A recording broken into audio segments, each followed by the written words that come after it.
السلام عليكم ورحمة الله. الحمد لله نحمده ونستعينه ونستغفره ونؤمن به ونتوكل عليه ونعوذ بالله من شرور أنفسنا ومن سيئات أعمالنا. من يهده الله فلا مضل له ومن يضلله فلا هادي له. ونشهد أن لا إله إلا الله وحده لا شريك له. ونشهد أن سيدنا وسندنا وحبيبنا وحبيب ربنا وطبيب قلوبنا ومولانا محمدا عبده ورسوله أرسله إلى الخلق بالحق بشيرا ونذيرا وداعيا إلى الله بإذنه وسراجا وقمرا منيرا. أما بعد فقد قال الله سبحانه وتعالى في كلامه المجيد والفرقان الحميد. أعوذ بالله من الشيطان الرجيم. بسم الله الرحمن الرحيم. قل إن كنتم تحبون الله فاتبعوني يحببكم الله ويغفر لكم ذنوبكم والله غفور رحيم.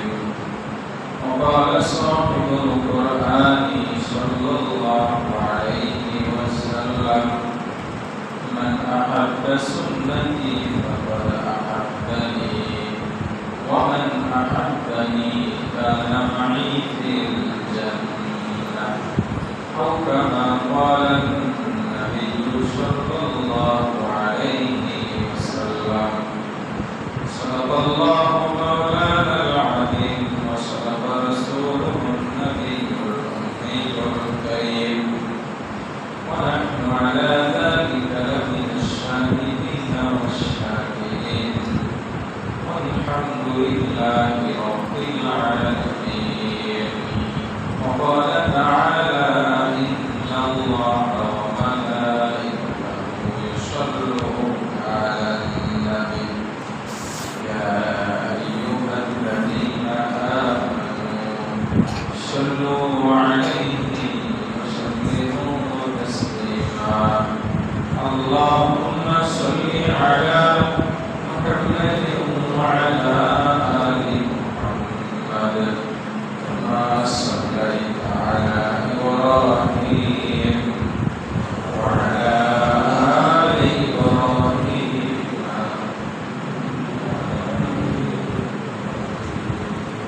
اللهم بارك على محمد وعلى آل محمد كما باركت على إبراهيم وعلى آل إبراهيم إنك حميد مجيد. بلغ العلا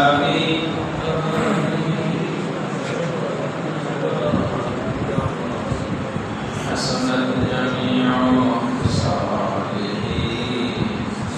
صلوا عليه وآله. رہے میرے مسکن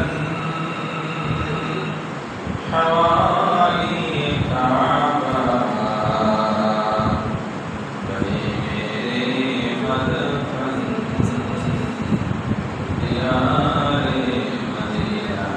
بلغ العلا بكماله كشف الدجى بجماله.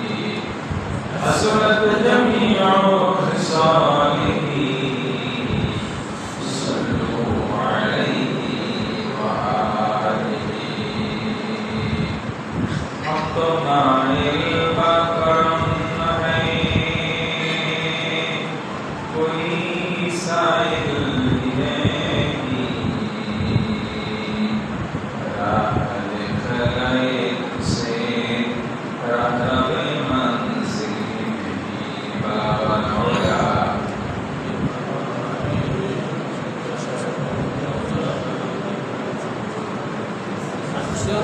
جميع خصاله صلوا عليه وآله عظيم সর্বপ্রথম সেই মহান শুকরিয়া আদায় করি যিনি আপনাকে আমাকে অত্যন্ত দয়া করে মেহেরবানি করে পবিত্র জুমার দিন জুমার নামাজ আদায় করার লক্ষ্যে আগে মসজিদে এসে কিছু কথা বলবার শুনবার সুযোগ করে দিলেন সেই মহান প্রভুর প্রতি অন্তরস্থল থেকে কালিমাত শুকর জবান খুলে ভক্তি সহকারে সমস্যারে সুউচ্চ কণ্ঠে আলহামদুলিল্লাহ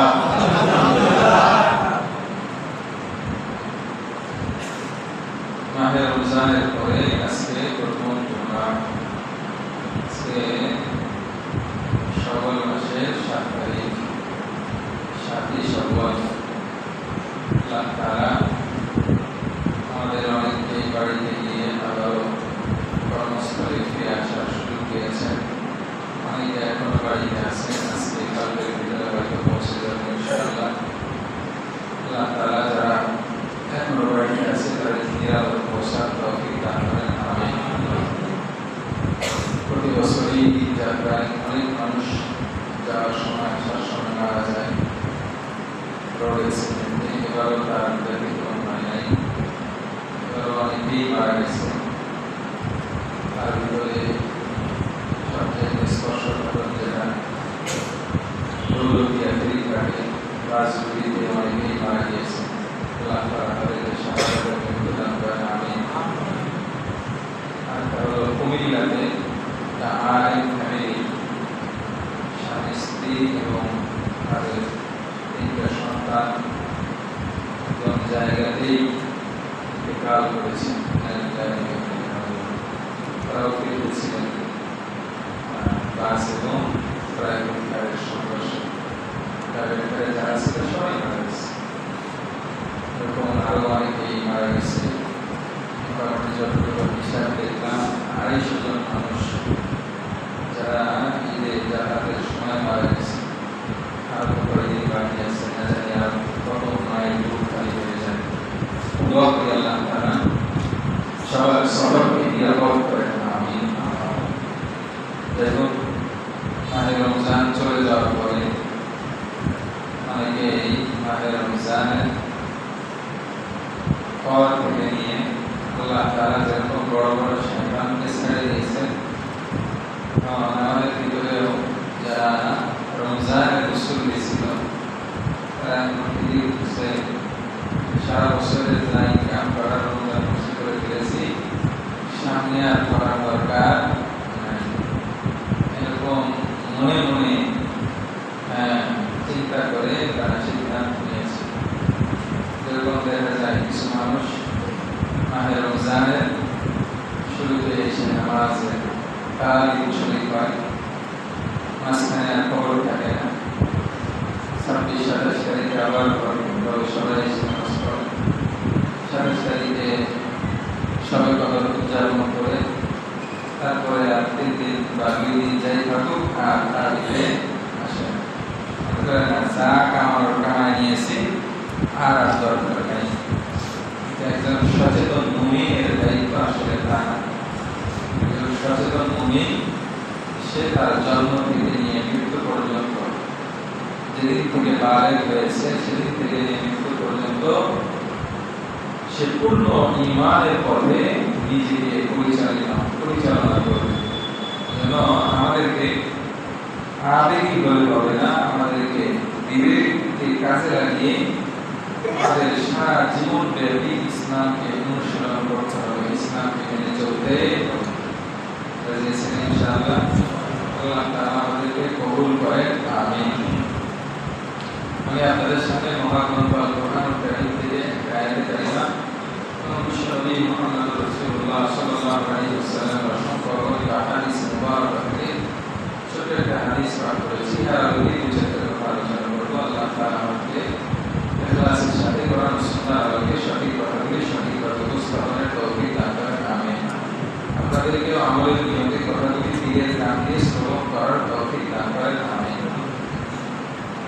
তাআলা আমাদেরকে ভালোবাসেন, আমরাও আল্লাহ তাআলাকে ভালোবাসি। নামাজের আগে 10টায় আমাদের মহল্লা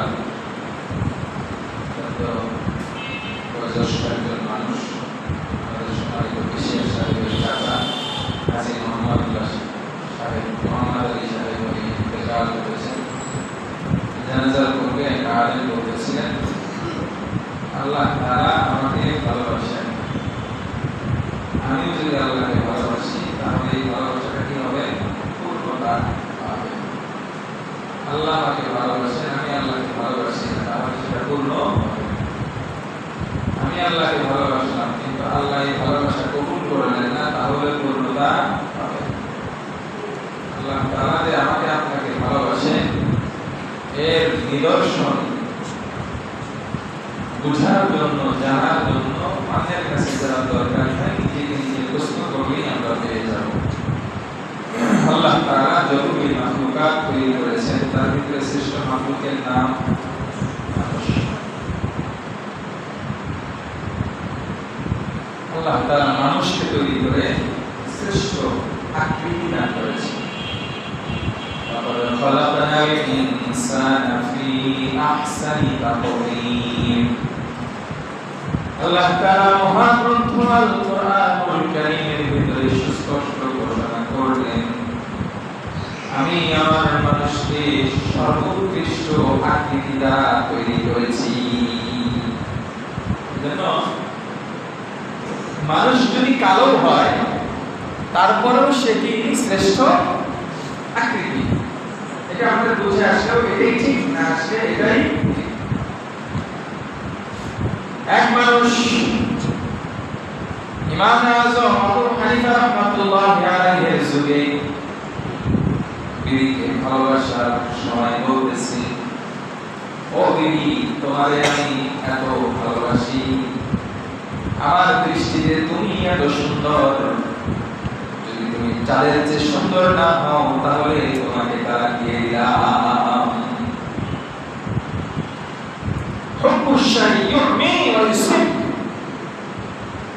কোন জিনিসের মহব্বত মানুষকে অন্ধ এবং বধির করে দেয়।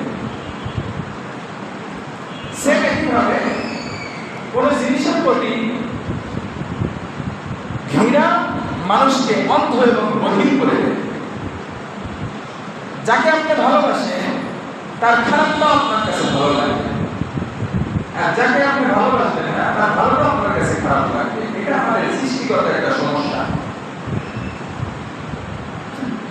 অনেক এলাকায় কথা আছে, যাকে দেখতে পারে না তার হাঁটাও আঁকা, যাকে দেখতে পারে না তার হাঁটাও আঁকা।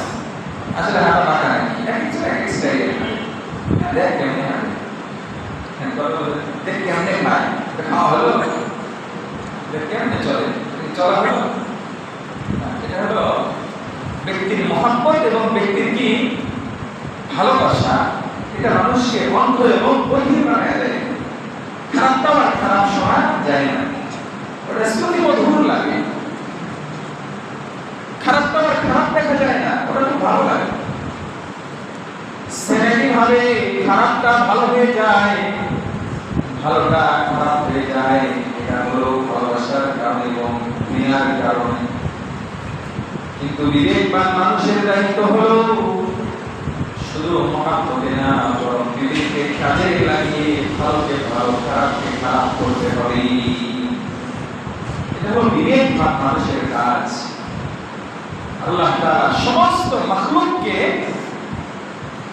অনেক কিছু দিয়েছেন, তবে বিবেক দেন নাই। ঠিক আছে, বিবেক দেন।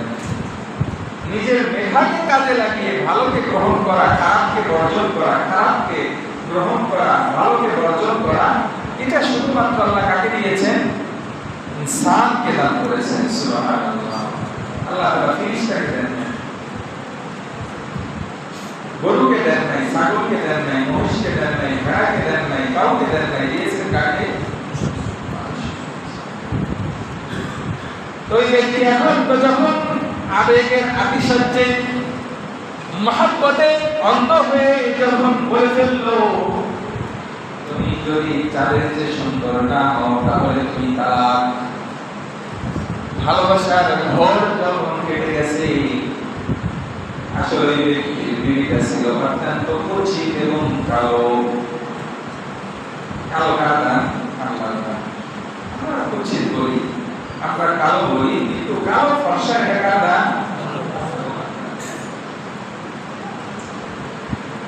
এই জন্য কালোকে কালো হিসেবে খারাপ জানার সুযোগ নাই। আল্লাহ তাআলা এক একজনের রুচি এক এক রকম দিয়েছেন। ওই ব্যক্তি এবার মুফতি সাহেবের কাছে গেলেন। কার কাছে গেলেন? মুফতি সাহেব। এখন তো আমরা দুনিয়াবি কাজ করি নিজের মন মতো, ইসলামিক কাজও নিজে যা বুঝি তাই করি, হুজুরের পরামর্শের দরকার নাই বলেন। কিন্তু একসময় এমন ছিল, তারা তাদের দুনিয়াবি কাজ তো আছে, আখিরাতের কাজ তো আছে, এই দুনিয়াবি কাজেও আলেম ওলামার পরামর্শ নিয়ে চলতেন। আল্লাহর বান্দা একবার গেছে, যা বলতেছে, হুজুর আমি তো আমার বিবিকে বলে ফেলছি, এখন কি করা যায়? আমার বিবি তো কালো, তুমি আর কি করবা? তাহলে তো তালাক হয়ে গেছে।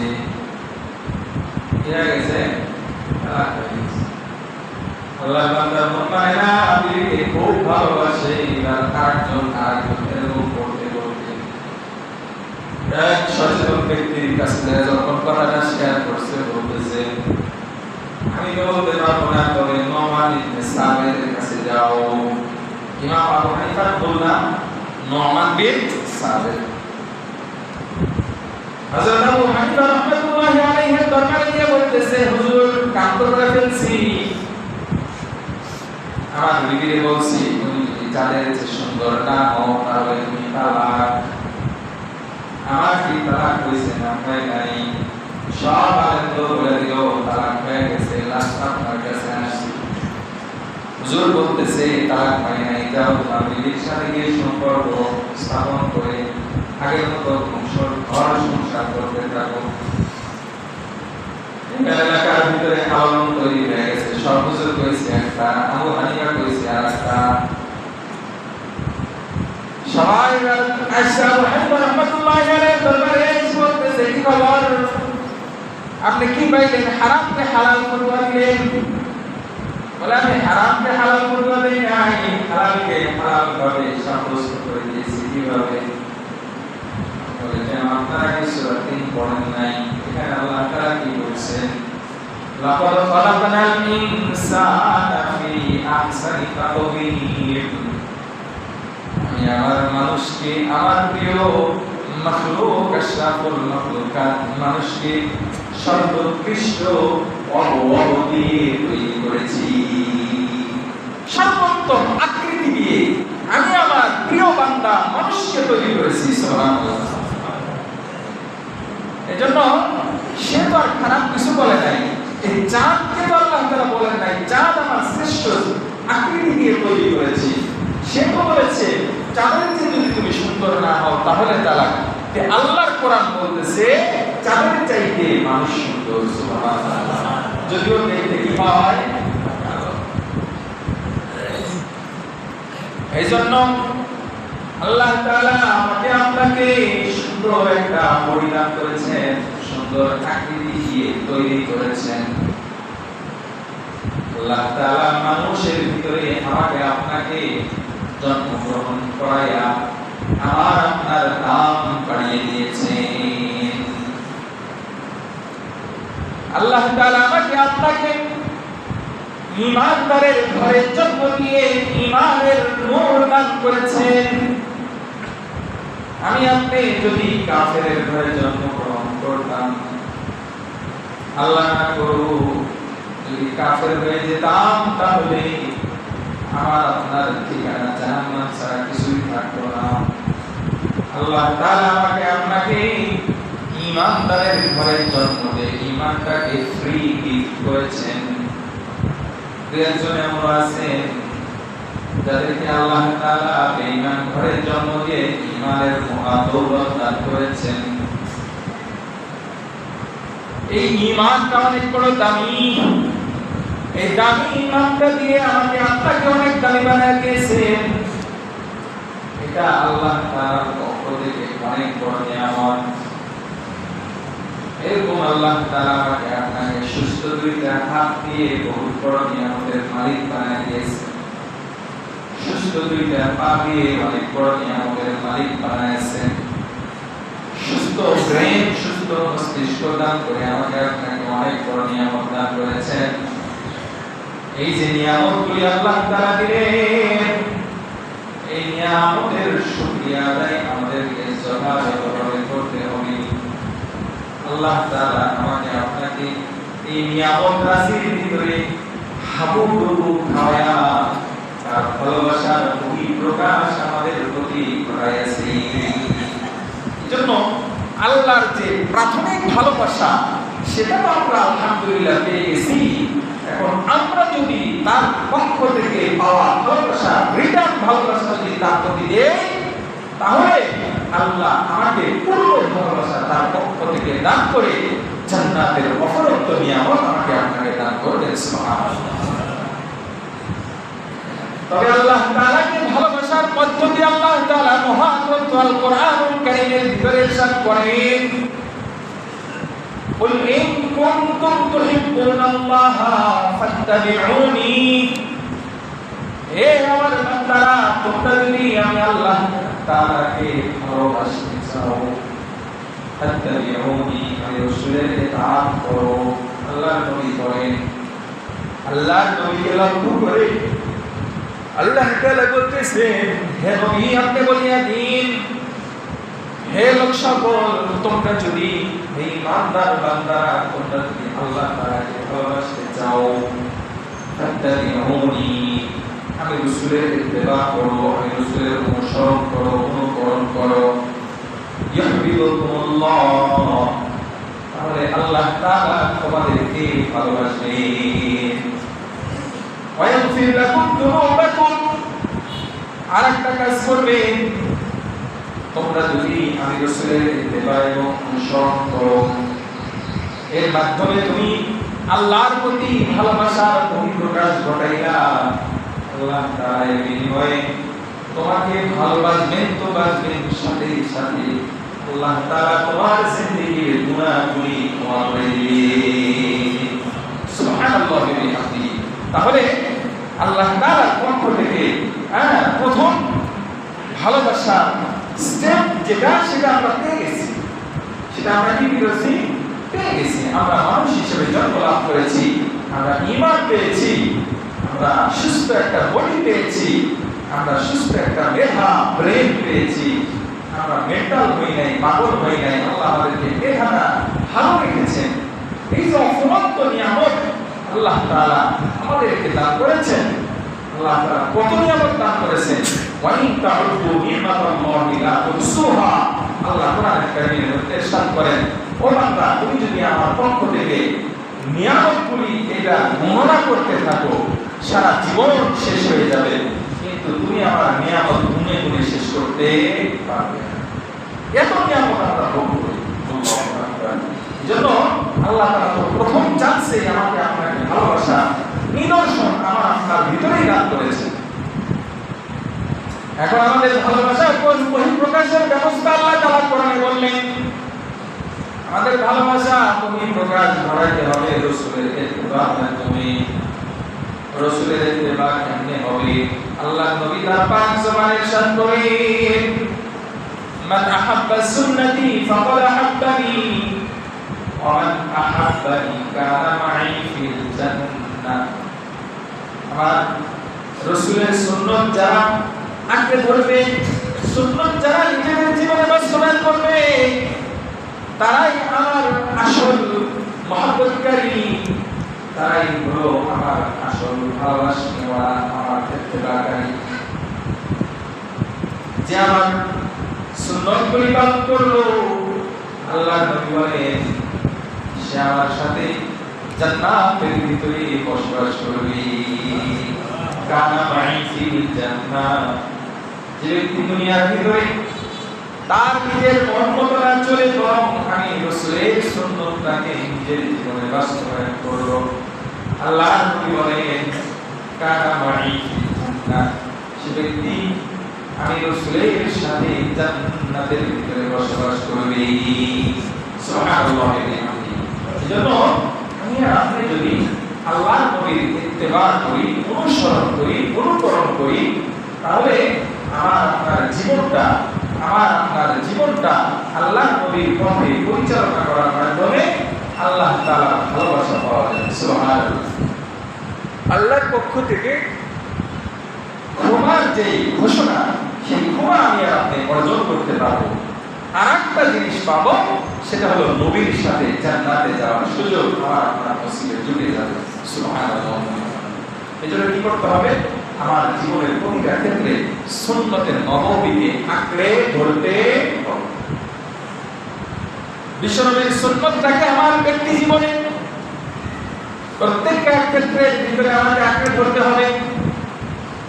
হযরত উলামায়ে কেরাম কিতাবের ভিতরে লেখেন, একজন মানুষ যদি পূর্ণ সুন্নতের অনুসারী হতে চায়, পূর্ণ সুন্নত যদি মেনে চলতে চায়, তাহলে তার জন্য দায়িত্ব হলো সে যেন সুন্নতগুলি যথাযথভাবে আদায় করে। যদি পরিপূর্ণ সুন্নতগুলি পালন করতে চায়, তাহলে মোটামুটি 3টা সুন্নত যদি আঁকড়ে ধরে, কয়টা সুন্নত? 3টা সুন্নত যদি আঁকড়ে ধরে, তাহলে অন্যান্য সুন্নতের উপর চলা তার জন্য সহজ হয়ে যাবে।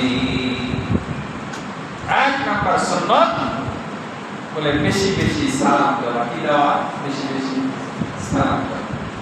বলে সালামের সুন্নত এটা অনেক সময় অনেকে তো দেয়ই না, যদিও বা কেউ দেয় অশুদ্ধভাবে দেয়। কিভাবে দেয়? অশুদ্ধভাবে দেয়। শুদ্ধভাবে সালামের আদান প্রদান খুব কম। এজন্য আমাদেরকে শুদ্ধভাবে সালামের অনুশীলন করতে হবে, ট্রেনিং করতে হবে। ঠিক আছে না? ইনশাআল্লাহ আমরা কি করব? শুদ্ধভাবে সালাম দেব, শুদ্ধভাবে সালামের জবাব দেব। ঠিক আছে না? ইনশাআল্লাহ কেমনে সালাম দেব? বলে আসসালামু আলাইকুম ওয়া রাহমাতুল্লাহ। বলেন তো সবাই একটু আসসালামু আলাইকুম।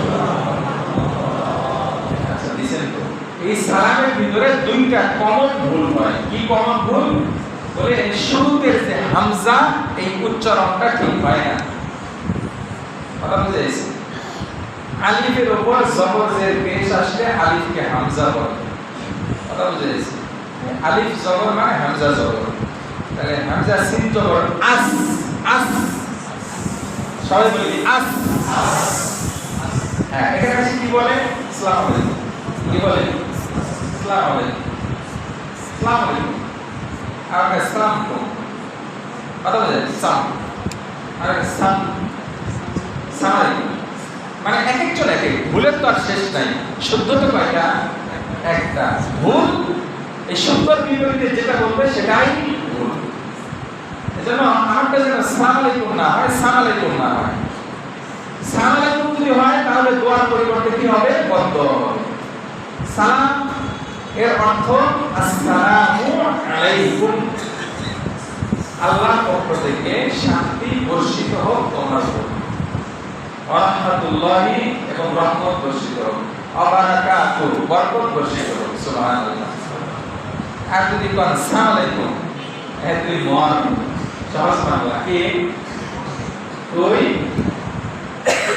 এখন যে সালাম দিল তাকে যদি বলা হয় তুমি অর্জন কি দোয়া দিছো না বদদোয়া? বলবে না দোয়া দিছি। তুমি যে আরবিতে বললা এর অর্থ তো তুই মর। বলবে না আমি যেটা বলি সেটা মানবেই না, যদিও সে আসলে এই দোয়াটাই দিয়েছে। এজন্য সালাম শুদ্ধ করার দরকার আছে না নাই? আছে।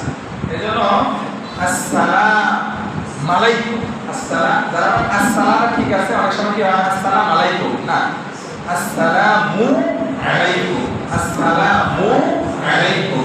তাহলে কি হবে? আসসালামু আলাইকুম, আসসালামু আলাইকুম ওয়া রাহমাতুল্লাহি ওয়া বারাকাতুহু। এতটুকু হলেও চলবে। আসসালামু আলাইকুম এতটুকু হলেও চলবে। ওয়া রাহমাতুল্লাহ আরো ভালো, ওয়া বারাকাতুহু আরো ভালো। তবে সালাম যে দিবে তার উত্তরের ক্ষেত্রে এটাকে বলা হয় রদ্দুস সালাম, সালামের জবাব দেওয়া। সালামের কি দেওয়া? জবাব দেওয়া। তবে সালাম দেওয়া এটা হলো সুন্নত কাজ। কি কাজ? সুন্নত কাজ। সালাম সশব্দে দেওয়া। কি শব্দে দেওয়া? সশব্দে, মানে আওয়াজ করে সালাম দেওয়া, এটা হলো সুন্নত। সালামের জবাবও কি করে দেওয়া? আওয়াজ করে দেওয়া, সশব্দে দেওয়া। কিছু আল্লাহর বান্দা আছে সালাম দিলে সালামের জবাব দেয় না, অথবা দিলেও কি দেয়? মনে মনে দেয়। যে আপনাকে সশব্দে সালাম দিয়েছে তার উত্তরটাও সশব্দে হবে, বরং আরো স্পষ্ট ভাবে হবে। সে যদি শুধু বলে আসসালামু আলাইকুম, তাহলে বলতে হবে ওয়া আলাইকুমুস সালাম ওয়া রাহমাতুল্লাহ। কেউ যদি বলে আসসালামু আলাইকুম ওয়া রাহমাতুল্লাহ, বলতে হবে ওয়া আলাইকুমুস সালাম ওয়া রাহমাতুল্লাহি ওয়া বারাকাতুহু। আরেকটা বাড়ায় দাও। কেউ যদি বলে আসসালামু আলাইকুম ওয়া রাহমাতুল্লাহি ওয়া বারাকাতুহু, জবাবে বলতে হবে ওয়া আলাইকুমুস সালাম ওয়া রাহমাতুল্লাহি ওয়া বারাকাতুহু।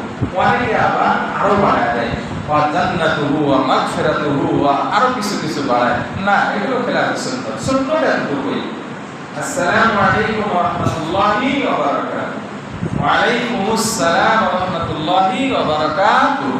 তাহলে সালাম দেওয়া কি বলেন? সালামের জবাব দেওয়া ওয়াজিব। জোরে বলেন, সালামের জবাব দেওয়া ওয়াজিব। কেউ আপনাকে সালাম দিল, আপনি জবাব দিলেন না, তাহলে আপনার কি হবে? ওয়াজিব তরকের গুনাহ হবে। কি তরকের গুনাহ হবে? ওয়াজিব তরকের গুনাহ হবে। এজন্য সালাম পাওয়ার পরে সালামের জবাব দেব কি দেব না বলেন? সালামের জবাব যারা আওয়াজ করে দেয় না, আল্লাহ নবীর হাদিসের ভাষ্য অনুযায়ী বোঝা যায় তার ভিতরে অহংকার এখনো আছে। অহংকার এখনো আছে। কেন?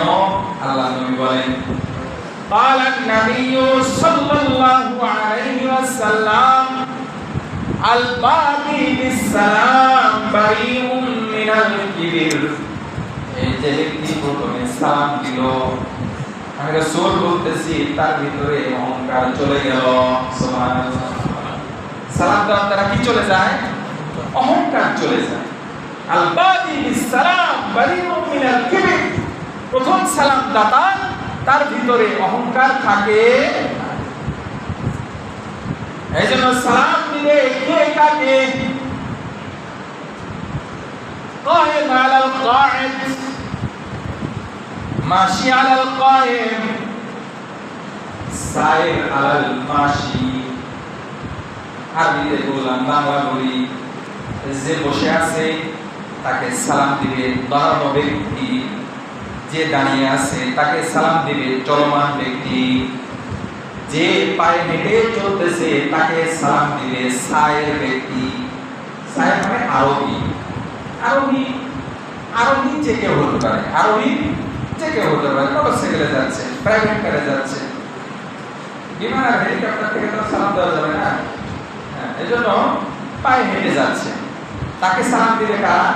যারা বাহনে চলে যাচ্ছে। যে পায়ে হেঁটে যাচ্ছে সে সালাম দিবে কাদেরকে? যারা বসে আছে, কথা বুঝে গেছে, দাঁড়ায় আছে, তাদেরকে সালাম দিবে। তবে এর ব্যতিক্রম হলেও সমস্যা নাই, ব্যতিক্রম হলেও সমস্যা নাই। তবে সিস্টেম হলো এটা, সিস্টেম হলো এটা। এই জন্য বড় ছোটকে সালাম দিবে, ছোট বড়কে সালাম দিবে। সালাম দেওয়ার ক্ষেত্রে আমরা অনেকে যারা বড় তারা ফিকিং করে বসে থাকি, আমি যেহেতু বড় আমাকে সালাম দিবে। কথা বুঝে গেছে? আমি যেহেতু বড় এক মসজিদের ইমাম করি, আমি মুসল্লিদের থেকে সালাম পাই, তারাই আমাকে সালাম দিবে। এরকম মনে করে যদি বসে থাকি, ভিতরে কি ঢুকবে বলেন? অহংকার ঢুকবে। আমি বললাম স্যার, আমি বললাম হুজুর, আমি বললাম টিচার, আমি বললাম প্রাইভেট টিচার, আমি বললাম নেতা, আমি বললাম মানে বড় যেগুলো পদ আছে, পিএম সিএম আরো যেগুলো আছে, ও হলো আমার নিচের, ও আমাকে সালাম দিবে, আমি কেন ওকে দেব? আরে এটাকে দূর করার জন্যই তো আল্লাহ নবী সালামকে নিয়ে আসছেন। সুবহানাল্লাহ। এজন্য ছোট বড় ভেদাভেদ নাই, সবাই সবাইকে সালাম দেব, যে আগে সুযোগ পাবো, যে আগে সুযোগ পাবো। কথা বুঝে আসছে? সবার দিনের ভিতরেই অহংকার এটা কিসের রোগ বলেছিলাম কোন এক জুমায়, এটা আমাদের অন্তরের ব্যাধি, অন্তরের একটা মহাব্যাধি, শুধু ব্যাধি না, আমাদের শরীরের অনেক ব্যাধি আছে না, কিছু ব্যাধি আছে সিম্পল, যেরকম জ্বর ঠান্ডা, এগুলো সিম্পল ব্যাধি। কিছু আছে মহাব্যাধি, ক্যান্সার। ক্যান্সারের এক সময় ক্যান্সার ছিল না, কি বলে, যদি বলতো ক্যান্সার বলে নো অ্যান্সার, যাও কবরে যাও। কিন্তু এখন তো আলহামদুলিল্লাহ ক্যান্সারের অনেক কি বের হয়েছে, থেরাপি বের হয়েছে। এই উসিলায় অনেকে আল্লাহ তাআলা তাদেরকে সুস্থতার জিন্দেগি দান করেছেন আলহামদুলিল্লাহ। বিজ্ঞানের উন্নতিতে, চিকিৎসা বিজ্ঞানের উন্নতিতে এখন অনেক মানুষ সুস্থ হয়ে যাচ্ছে। যাই হোক, কিছু আছে মরণ ব্যাধি, যেটাকে আমরা বড় রোগ মনে করি। আমাদের কলমেরও বড় রোগ হলো অহংকার। এই অহংকার দূরীভূত করার অন্যতম মাধ্যম হলো সালাম। এই জন্য বেশি বেশি সালাম আমরা আদান প্রদান করবো, ঠিক আছে না ইনশাআল্লাহ? সালামের ক্ষেত্রে আল্লাহর নবীর কাছে এসে আবু বকর সিদ্দিক রাদিয়াল্লাহু তাআলা আনহু নালিশ জানাইলেন, ইয়া রাসূলুল্লাহ, আলীর সাথে যতবার দেখা হয় একবারও ওকে আমি আগে সালাম দিতে পারি না, দূর থেকে সালাম দিয়ে ফেলাই। কথা বুঝেছি? এখন তো আমরা একজন আরেকজনের বিপক্ষে অভিযোগ দায়ের করি দুনিয়ার ক্ষেত্রে, কি বলেন? কিন্তু আগের অভিযোগ ছিল আমি কেন ওর আগে উঠতে পারলাম না। আল্লাহ নবী আলীকে ডাকলেন, আলী রাদিয়াল্লাহু তাআলা আনহুকে ডেকে বললেন, কি খবর আলী? ইয়া রাসূলুল্লাহ, আপনি যেদিন বলেছেন সালাম যে দিল সে বেশি সব পাবে, তার ভিতরে অহংকার থাকবে না, তার সম্মান আল্লাহ তাআলা বৃদ্ধি করবেন, আখিরাতে সম্মানিত আমি হতে চাই, আখিরাতের ভিতরে অহংকার মুক্ত আমি হতে চাই, আখিরাতের ভিতরে আমার জান্নাতটাকে স্পেশাল জান্নাতে রূপান্তরিত করতে চাই। এই জন্য যতই বলুক না কেন আমি তারে আগে সালাম দেওয়া থেকে বিরত থাকবো না। আল্লাহু আকবার। এটা ছিল সাহাবায়ে প্রতিযোগিতা। আমাদের প্রতিযোগিতা দুনিয়ার লাইনে প্রতিযোগিতা। ওর দোকানের চেয়ে আমার দোকান কেমন বড় হয়, ওর বাসার চাইতে আমার বাসা কেমন সুন্দর হয়, ওর চাকরির চাইতে আমার চাকরিটা কেমন বড় হয়, ওর অর্থের চাইতে আমার অর্থটা কেমন বড় হয়, ওর চাইতে আমার নেতৃত্বটা কত উপরে উঠাতে পারে, এই ফিকির আমাদের। অথচ সাহাবায়ে কেরামের ফিকির ছিল তারা নিজেদেরকে আখিরাতের লাইনে কে কার চাইতে আগ বাড়াইতে পারে। এই জন্যই তো আল্লাহ তাআলা তাদের উপর রাজি হয়ে গেছে, সুবহানাল্লাহ। রাদিয়াল্লাহু আনহু, আল্লাহ তাআলা তাদের উপর রাজি হয়ে গেছে, সুবহানাল্লাহ। ওয়ারাদু আন, আল্লাহর রাজির উপর তারা রাজি হয়ে গেছে, সুবহানাল্লাহ। এই জন্যই তো আল্লাহ তাআলা বলেছেন আমিনু কামা আমানান নাস, আমাদেরকে বলেছেন, আনেওয়ালা কিয়ামত পর্যন্ত উম্মতদেরকে বলেছেন তোমরা ঈমান আনো সাহাবীদের মতো ঈমান, সুবহানাল্লাহ। মডেল লাগে না, কি বলে, মডেল লাগে তো। বাংলাদেশ কিসের দিক দিয়ে চ্যাম্পিয়ন? নকল করার দিক দিয়ে চ্যাম্পিয়ন। চায়না, জাপান যেগুলো আসল বানায় ওটা দেখে দেখে বাঙালিরা নকল করে দেয়। কথা বুঝে আসছে? আমরা নকল করব আখিরাতের লাইনে কাদেরকে বলেন? সাহাবায়ে কেরামের নকল করব, ঠিক আছে তো ইনশাআল্লাহ। যে যত বেশি নকলে এক্সপার্ট হবে সে তত আল্লাহর কাছে দামি হয়ে যাবে, সুবহানাল্লাহ। আল্লাহর নবী বললেন প্রথম যে সালাম দিবে তার অন্তরটা কি মুক্ত হবে? অহংকার মুক্ত হবে।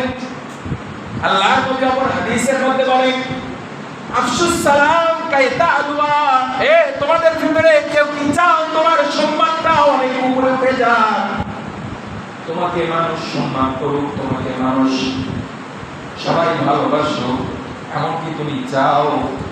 তাহলে তোমার জন্য পদ্ধতি হলো তুমি বেশি বেশি মানুষের ভিতরে সালাম দাও, সুবহানাল্লাহ। আফসুস সালাম, বেশি বেশি সালামের প্রচলন ঘটাও। কাইতা আলওয়া, তাহলে তোমার সম্মানটা আল্লাহ তাআলা অটোমেটিক বৃদ্ধি করে দিবেন, সুবহানাল্লাহ। এজন্য আমরা কি করব? বেশি বেশি সালাম দেব। তাহলে সালাম দেব কিভাবে? আসসালামু আলাইকুম ওয়া রাহমাতুল্লাহ। সালামের জবাবের ভিতরে একটা ভুল হয়, ওয়া আলাইকুম আসসালাম আমরা বলি। ওয়া আলাইকুম আসসালাম এটা হলো ভুল। আসলে সঠিক কি? ওয়া আলাইকুমুস সালাম। সবাই বলি ওয়া আলাইকুমুস সালাম। তাহলে আমরা বলি ওয়া আলাইকুমুস সালাম ওয়া রাহমাতুল্লাহি ওয়া বারাকাতুহু। তাহলে সালাম দেব কিভাবে? আসসালামু আলাইকুম ওয়া রাহমাতুল্লাহি ওয়া বারাকাতুহু। সালামের জবাব দেব কিভাবে? ওয়া আলাইকুমুস সালাম ওয়া রাহমাতুল্লাহি রাহমাতুল্লাহি ওয়া বারাকাতুহু। তাহলে কি হবে? বলে আমার সম্মান আল্লাহ তাআলা দুনিয়াতেও বাড়াবেন, আখিরাতেও বাড়াবেন। আরেকটা কি লাভ হবে? বলে অহংকার নামক মরণ ব্যাধি, মহা ব্যাধি থেকে আল্লাহ তাআলা আমার আপনার কলবটাকে মুক্ত করে দিলেন। সুবহানাল্লাহ। আসুন আমরা বেশি বেশি সমাজে সালাম প্রতিষ্ঠা করি, এর মাধ্যমে আল্লাহ নবীর নৈকট্যতা অর্জন করি, এর মাধ্যমে আল্লাহর ভালোবাসা অর্জন করি। আল্লাহ তাআলা আমাদের সবাইকে কবুল করেন, আমিন। বাকি অংশ আগামী দিনে আলোচনা করা হবে ইনশাআল্লাহ। আল্লাহ তাআলা যতটুকু আলোচনা করার তৌফিক দিলেন, ততটুকুর উপর আমাকে সহ আপনাদের সবাইকে আমল করে দুনো জাহানের কামিয়াবি অর্জনের তৌফিক দান করেন, আমিন। ওয়া আখিরু দাওয়ানা আলহামদুলিল্লাহি রাব্বিল আলামিন।